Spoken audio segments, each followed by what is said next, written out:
it can feel suffocating to have a micromanaging boss.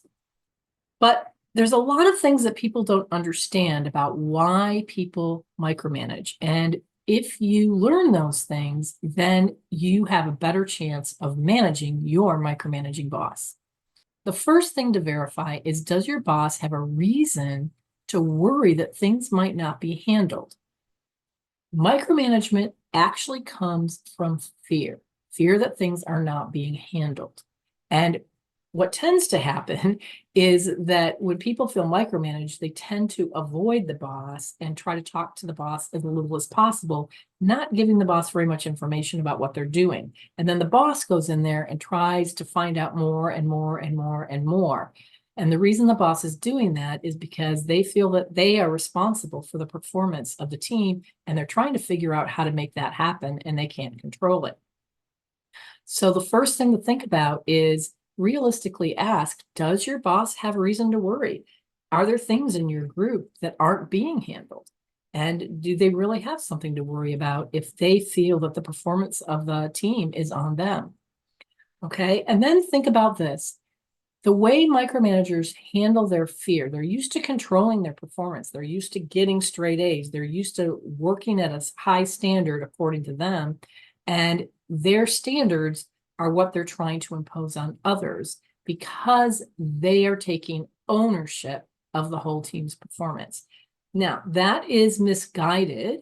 They do need to learn to sit back and empower people, but that's their leadership opportunity, and that's their, that's their opportunity for growth. You can't really control when or how your boss grows. But what you can do is understand what the source of the fear is so that you can provide reassurance in your efforts to manage the boss. One thing to try, and I've had tons of clients try this and it's worked beautifully, is instead of following your tendency to avoid the boss, which is what most people do if they're feeling micromanaged, provide a consistent status update to build trust. Remember, the behavior comes from fear. The boss feels like they have to micromanage. They feel like they have to push people. They have to check up on things because they don't know and they can't trust people to do everything. So if you can show your boss that you can be trusted to be on top of your job, that's the key to getting your boss to lay off.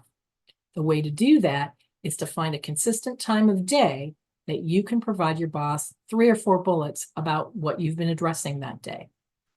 The idea is if your boss knows that they're going to get an email or a message from you every single evening that says, this is what I'm working on. I'm not working on this, but that's on my schedule for tomorrow. This is handled this way. This is handled this way. What you're communicating to your boss is, I care about my job. I'm on top of everything. Here's my status, and I'm going to consistently keep in touch with you so you don't have to keep in touch with me.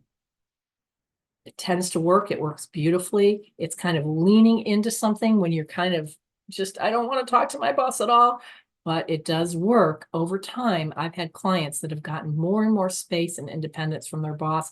In fact, their boss actually feels relieved that there's somebody they can count on in the department. So that's a tried and true way of handling micromanaging boss.